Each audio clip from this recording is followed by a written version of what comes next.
All right. So tomorrow is going to be the end of the 6 weeks. We're pretty much done with everything up to this point. If you do have any questions or anything, come on in. Let me know. I am going to go ahead and stop a few minutes early today to help a few students out. But we're going to start conditional probability today, and we'll continue. I will go ahead and let you know that 2 weeks from today, on Thursday the 15th, that's when we're going to have our next exam. It's going to be the Thursday right before we get out for Thanksgiving break. So the good news is we're only 2 weeks out from our first vacation of the year. Okay, so the 2 weeks hopefully will go very quickly. There is something due on Monday, though. There we go. We have your assignment due on Monday, and we'll just, keep going through as far as we can get by Thanksgiving and then by Christmas. All right. Does anybody have any questions? Oh, you get a paper? Okay. All right. So we're going to go ahead and talk about conditional probability today. So we're going to continue to connect everything to Venn diagrams and all the information and terminology we've been talking about with sets. Conditional probability is a specific type, and usually it takes a little bit of practice for students to wrap their heads around it. But let's see what I can do to help you guys out. So this chart here puts everything that we know already, together in one place. So the complement of A, denoted A prime. A prime is the complement to set A, that is the set of elements that do not belong to set A. So this one, the universe is shaded, but everything inside A is not. And we've been talking about this idea. In fact, I started the lesson yesterday. You remember the problem with the boxes full of the white balls and the black balls? Okay. I went ahead and went through and found the probability of ending up with a white ball at the end, and I used the idea of the complement to go ahead and figure out the probability of finding a black ball had I not gone through that. Okay, the intersection of A and B.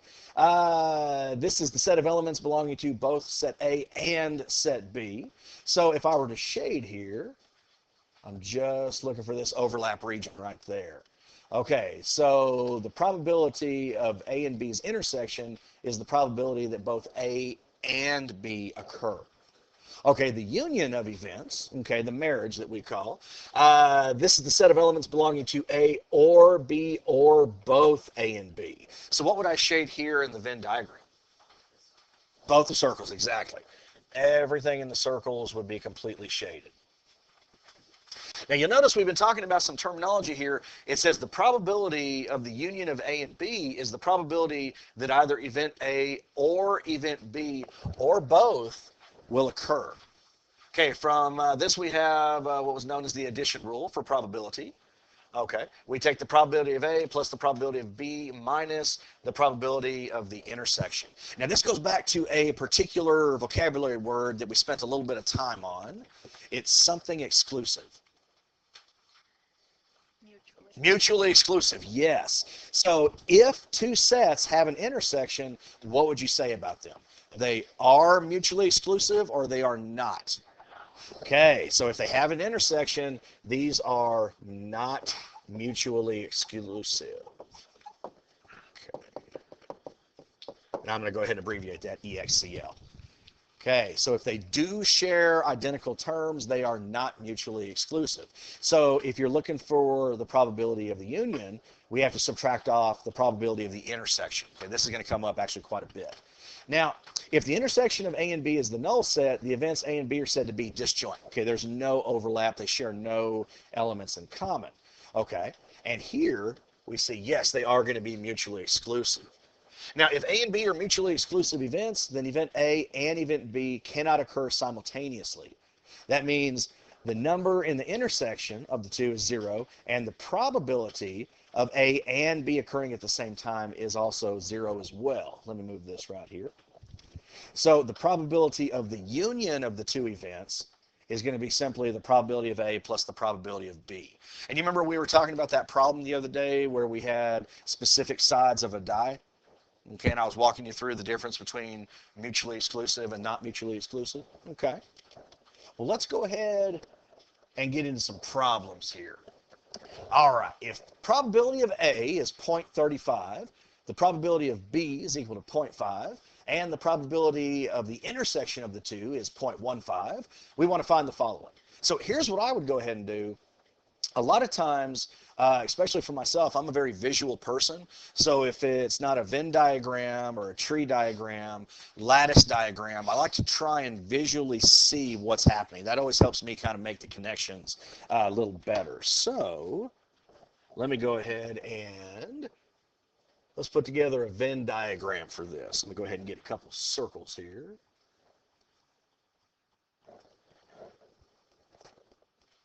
Gotta make that a little too big, just a touch too big. There we go.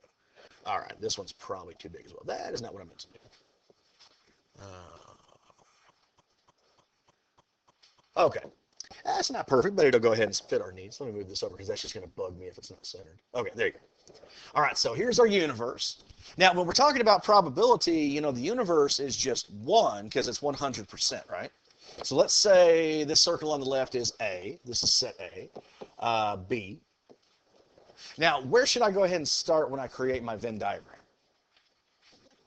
Yeah, I'd go ahead and start in the middle. We know the intersection of the two is going to be 0.15, so I'm going to put this guy right here. Now, what would I put here for strictly A? Okay, point what? Okay, I heard 0.2. Would you guys agree? Now, how'd you come up with that? That's supposed to be a point. Yeah, because we know the entire value for set A should be 0.35, and if I've already accounted for 0.15 of that in the intersection, well then yeah, the difference has got to be 0.2. Oh, did someone not? I'm sorry, I didn't hear that. Hello? Who's there? Oh, okay. There you go, Libby. All right. And then the same thing over here, if I know circle B is supposed to add up to 0.5, well, what's the difference between that and 0.15? 0.35. There we go. And am I missing anything? Remember, the Venn diagram, the universe has to be what? It's got to be 1. So, about, 100 if we're talking about that, 1.0. How much have I accounted for here? Let's see, 0.2 plus 0.15 plus 0.35. Okay, so somewhere out in the universe, okay, not in the circles, but in the rectangle, I just need to go ahead and put that 0.3. Okay, so is everybody okay with how I set it up? Okay, easy, easy. Well, let's go ahead and run through these now. What is that little tick mark again, that prime? The complement. Okay, so I want the probability, basically, of A not occurring. So what am I going to do? If we're going to go with the formula, I could go ahead and take what? Okay, what's that? Yes, you can go ahead and take 1 minus what? Okay, so it'd be the probability of A, right? So on these, you can either go one of two ways. Personally, again, I'm very visual. I like to go with the Venn diagram. But if you like to go with the formula, we know the complement is just going to be 1 minus the probability of A occurring, because it's going to be everything outside of A, right? So what is 1 minus 0.35? 0.65. Okay, so let me go ahead and change that out. So 1 minus 0.35 is equal to a 0.65. And let's go ahead and verify that on the unit circle. Unit circle. I'm sorry, I'm still thinking about pre-cal. Oh, my mind is somewhere else. The Venn diagram. So if I go ahead and shade everything that's outside of set A, you'll notice it does total to what? Yeah, there's your 0.35 plus 0.3. There's your 0.65. Perfect. Okay. Would you like to try the other two on your own? Okay. Whether using the formula or using the Venn diagram. How long do you think? A minute? Is that enough time? Okay. All right, let me give you 1 minute. Let's see what we can get. For 2, I want the probability of the union of A and B. And then for 3, I want the probability of the union of A and B's complement.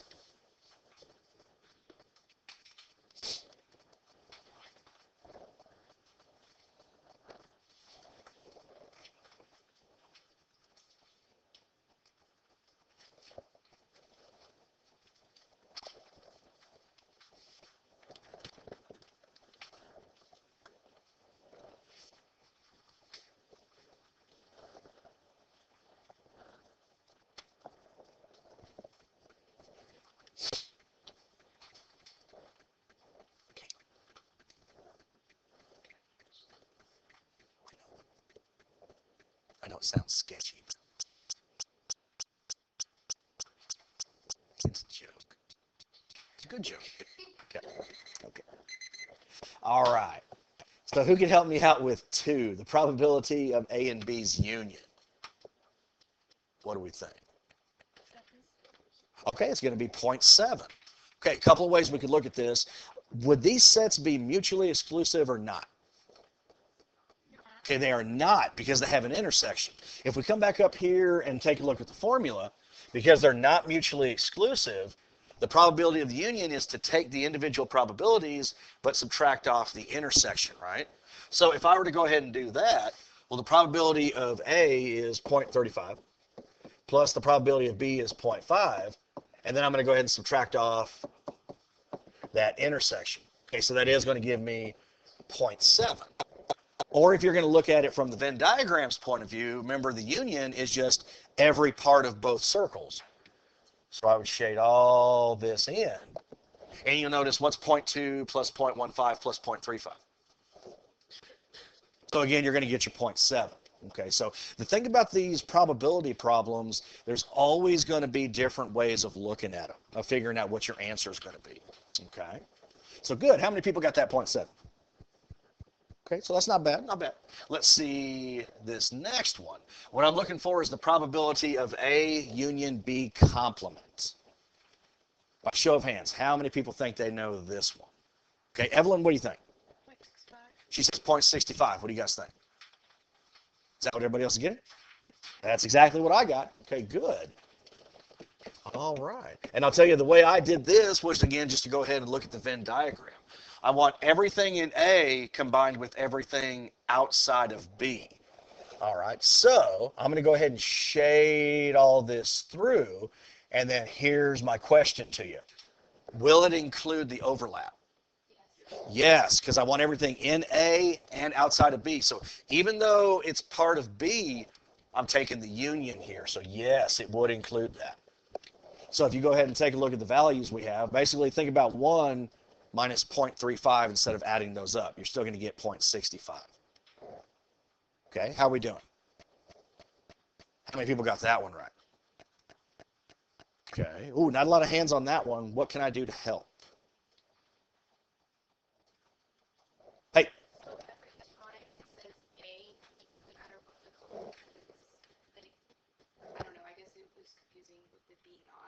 Uh-huh. So it doesn't include.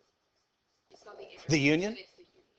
Yes. Now, if it were the intersection, it wouldn't include it. The union does. Okay. And a really good way to think about these, especially if you're talking about a union, just go from left to right. So you can look at it in 2 ways. Let me go ahead and kind of reconstruct this guy right here just very quickly. You know, you've got A and you've got B. So just go from left to right. I want everything in A, which would include the intersection, and I want to combine that with everything outside of B. Okay. Is everybody okay with that? If you went the other way. B before A.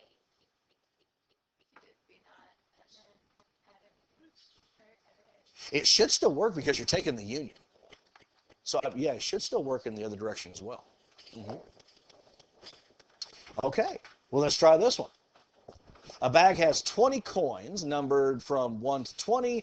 A coin is drawn at random and its number noted. What's the probability that the coin has a number that is divisible by 3 or by 5? Okay. And I'm really going to encourage you guys, especially when it comes to the homework for this particular section, you know, draw some kind of diagram that can help you along here. Again, I think a Venn diagram is going to be a good way to go. Here, let me do this. I'll just kind of borrow this one. Let me try that again. There we go. Okay. So let's go ahead and call this first one. Let's say every number from 1 to 20 that's divisible by 3. Okay. So right here, I'll just go ahead and put like by 3. And then on this other one over here, I'll just go ahead and put by 5. Okay. So was I correct to go ahead and overlap these 2 circles? Yeah. Okay, what number or numbers is both divisible by 3 or 5? 15. So from 1 to 20, that's the only one we have, right? Now, if we want it divisible by 3, well, that's easy enough. We can just go ahead and count by 3s. So 3, 6, keep going. 9, got the 15, and then 18. Okay. And then by 5s, so 5, 10, 15, 20. And I think I'm missing something. Okay, we got all the rest of them that are divisible by neither of these, but they're still part of the universe, right? Because the universe is everything from 1 to 20. So let's see here. We have 1, 2, 4, 7, 8. Let's see, 11. I'm probably going to mess up on this. 13, 14, 16, 17, 19. There we go. I do know my numbers. At least somewhat. Okay. So I got my Venn diagram here. Is everybody okay with how I set it up? No questions? Okay. Well, the question says, what's the probability that the coin has a number that is divisible by 3 or divisible by 5? Okay, so how am I going to take care of this?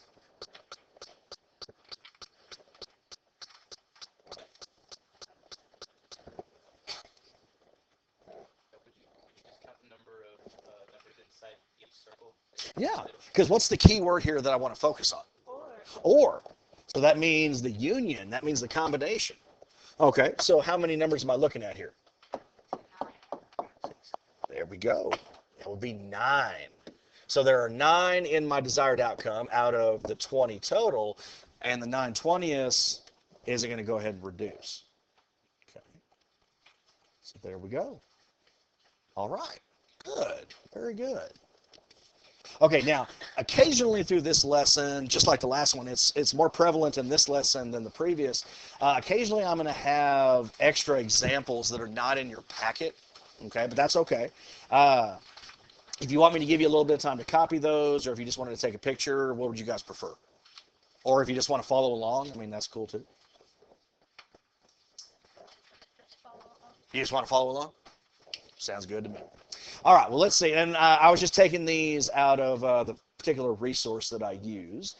So it says, in a class of 30 students, 19 study physics, 17 study chemistry, and 15 study both. Display this information on a Venn diagram and hence determine the probability that a randomly selected class member studies. And then we have all those following. Okay, so first things first, we need to go ahead and create my Venn diagram. All right. Would anybody want to come on up and fill that in for me? Seeing that we've already done a couple today. Whoa, hey, I got a hand. Awesome. There we go. Okay, so Samir's going to come on up and help me with this.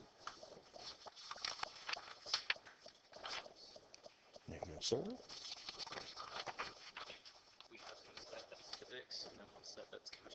Okay.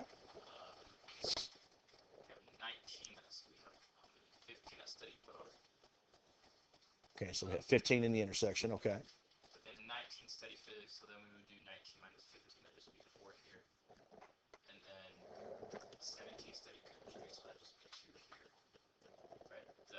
I would agree. Mm-hmm. And there's just one value left.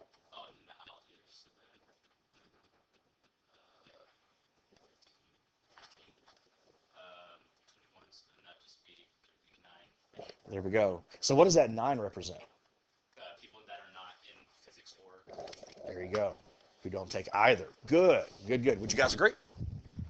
Okay. Well, why don't we go ahead and do this? You got 5 different probabilities you want to go ahead and find based off the Venn diagram that Samir just created. What do you say? I'll give you a minute and a half this time. I just got to count to 30. There we go.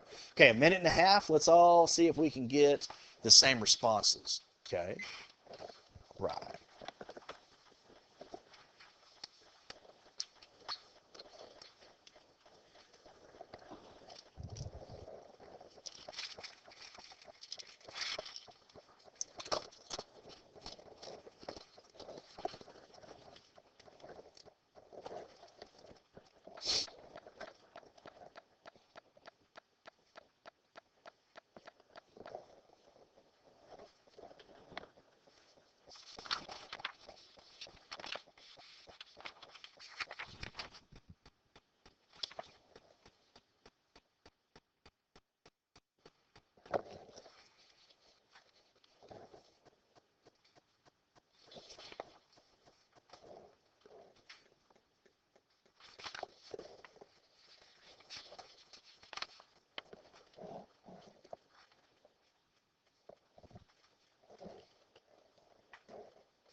All right. Okay, so determine the probability that a randomly selected class member studies both subjects. Okay, Kiana, can you help me out with that one? I'm sorry? 15. 15. Okay, we know 15 students study both. So how am I going to work that in? I'm looking for the probability, right? So what would I put that over? 30. There you go. So 15 out of the 30. So we're looking at a 1 in 2 probability that'll happen. Okay. Okay, good, good, good. Let's go, Michelle. For the B, part B, determine the probability that a randomly selected class member studies at least one of the subjects. That's exactly right. Where'd you get the 21 from? Yeah. So it says at least one. Is it okay if they study both? Yes. So the 4 plus 15 plus 2 does give me 21. So 21 out of 30. And what would that become? 7/10. Whew, that was close. It almost got 2/10 in here. 2/10. Ah. Okay. There we go. That was pretty funny. Okay, let's see who we're going to go for next. Next up, we're looking for the probability that a randomly selected class member studies physics but not chemistry. How about Graceland? She says 4 out of 30. What do you guys think? Yes, physics but not chemistry. So exclusively just the 4. So 4/30ths would become 2/15ths. So 2 out of 15 probability. All right. Determine the probability that a randomly selected class member studies exactly one of the subjects. Caitlin, what do you think? Exactly one of the subjects. Okay, you got 1/5? How'd you get that? Because what'd you put over 30? 6. There we go. So there's only 4 people who study just physics, 2 people who study just chemistry. Okay, so 6 people study exactly 1.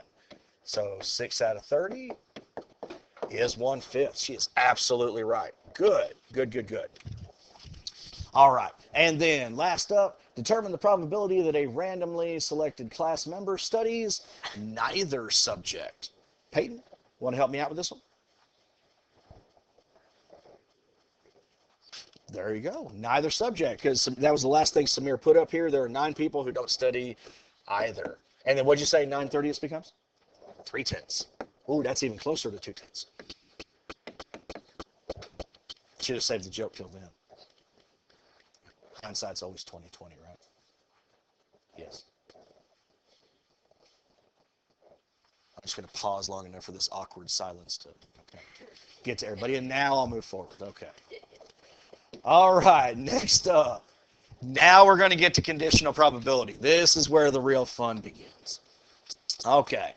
So conditional probability works in the same way as simple probability, what we've just been doing up to this point. The only difference is that we are provided with some prior knowledge or some extra condition about the outcome. So rather than considering the whole sample space epsilon, given some extra information about the outcome of the experiment, we only need to consider part of the sample space. Okay, so let's go ahead and run through an example. I'll kind of talk to you a little more about conditional probability, and then we'll revisit this problem to kind of help put it in context for you. So here's our example. A die is tossed. What's the probability that it's a 2? Yeah, you got 1, 2 out of 6 possible outcomes. So the probability here would just be 1 out of 6, right? Now, after tossing a die, it's noted that it's an even number. What's the probability that it's a 2? 1/3, because out of your 6 faces, remember there's only 3 evens, right? So if we're going to say what's the probability it's a 2, well, that probability would be 1 out of 3. Okay, now we're going to revisit this guy in just a second. There was a reason we just went ahead and did him. Formal definition of conditional probability. If A and B are 2 events, then the conditional probability of event A given event B. And this is crucial. The wording is so important with these problems. Every time you see this word right here, given. Okay, we are talking about conditional probability. Okay, of event A given event B is found using this formula. Now here's the notation. So the first one is find the probability of event A given, basically that little vertical segment right here, that's what you can go ahead and say is given, B. Now here's the formula. You take the probability of the intersection of the two sets and you divide it by the probability of B itself. Whatever the second value is, that's the probability that you're always going to divide by. So the order that you write these is going to be very, very important. Now, of course, the one restriction is that the probability of B can't be 0. Okay, we can never divide by 0. And then here's some really important ideas to keep in mind. If A and B are mutually exclusive, what's that mean? There's no intersection. They're disjoint, right? Then the probability of A given B is equal to 0. Okay, from this above rule, we also have the general multiplication rule. The probability of the intersection of A and B would equal the conditional probability times the probability of B. Is everybody okay how we got that? Like, just think about a normal equation. If I did want to go ahead and solve this for the intersection, well, I could just multiply both sides by what? Yeah, by the denominator of the probability of B. Caitlin? Is that just like A is a subset of B? Like where It could, yes. Yes. Mm-hmm. That's exactly right. So if I were to go ahead and multiply both sides by the probability of B, if I could write today, when those cancel, see, that's how they're getting the expression that we have there. Okay. Now, generally, the probability of A given B is not going to equal the probability of B given A. Just switching them doesn't necessarily mean you're going to get the same result. It can, but more often than not, they are not going to be equal to each other. Okay, so what is this really talking about? Okay, the probability of A given B, this is the probability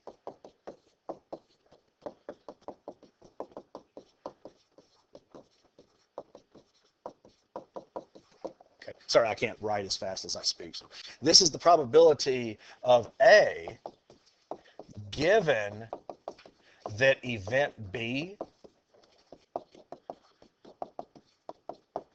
has already occurred.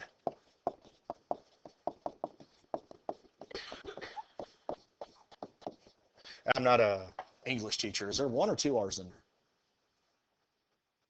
Is it just one? Okay. So then it is two. yeah. Okay. So, see, if that were numbers, I could figure it out. It's a letter. That's something completely different. Okay. All right. So that's what conditional probability is. You're finding the probability of what's listed first, knowing that the other event has already happened. Okay, that's what it was referring to a moment ago when it said you were given some kind of information about the scenario. All right, so think about what we have here. Let's say I wanted to go ahead and set this problem that we just did up in this form right here. So I'm looking for the probability of getting a 2 given that an even number was rolled. I'm just going to go ahead and put even hashtag.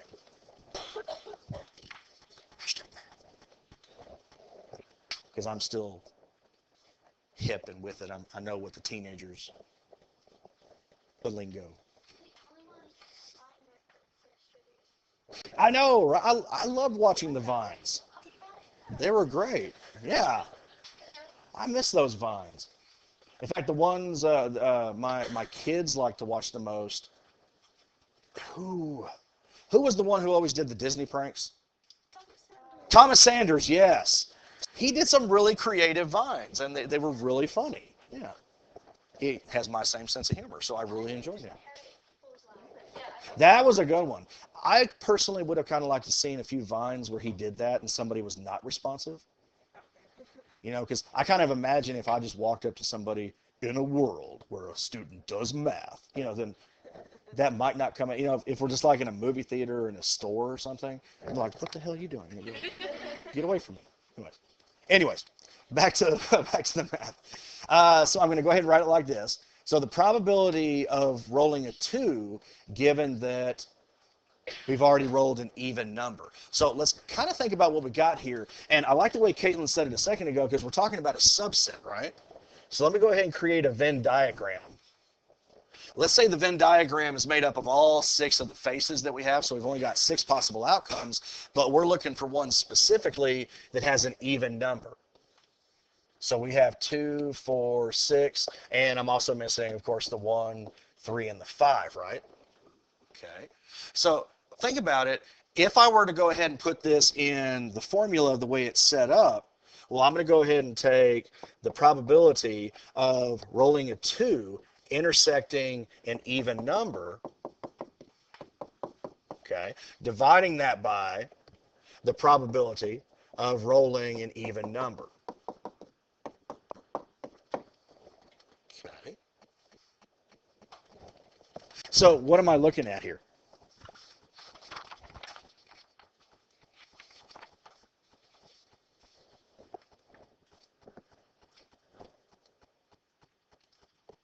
Okay. Well, think about it. The intersection would be what? How many chances do I have of rolling a 2? 1 out of 6, right? Now, what's the probability of that 2 being an even number? Or the even number being a 2, I should say. 1 out of 3. Okay. So now what happens when you divide by a fraction? You multiply by its reciprocal, right? So this is 1/6 times 3 over 1. Well, 3/6 will give me 1/2. Wait a minute, I did that wrong. Hold on, I screwed up. Oh, I'm just... Nabbit. Sorry. I was on a roll today, too. Get it? Because it's a dice problem? Okay. I completely spaced on that. What's the probability of rolling an even number? 3 out of 6, yeah. Or 1/2. That's my fault. Okay. So the operation is still correct, though. You're going to take 1/6 times 6 over 3. So the 6 is canceled. Or even if you reduced it, it's still going to come out to be the same. You're ending up with 1/3. Okay. But think about it. What did we get originally? 1/3. Okay. So think of the big picture. I went ahead and already rolled a number. The given event was that we rolled an even. There's only 3 possibilities in that sample space. What's the probability that the even number rolled was a 2? Well, that was 1 in 3. Okay. Yes, ma'am. For some of these, like these, you probably don't need the formula. You probably could just, reason your way out. But for a lot of the problems that we're going to start to look at, you'll probably want to go ahead and do it through this, especially, maybe even using a Venn diagram. Okay. All right. And let's see here. Who was it who said they were about to leave at 2 o'clock? In fact, is there any other band students in here who are going to be taking off? They already left? Okay. So I'll tell you what, why don't, since I have a few students I said I would talk to about the grades, why don't we go ahead and stop there for today? Okay. And then we'll go ahead and continue tomorrow. You still have a good, like maybe 9 or 10 minutes left if you're not done with the assignment. Perfect opportunity to go ahead and keep working on that. All right, so good. Thank you guys. Great job. Good job.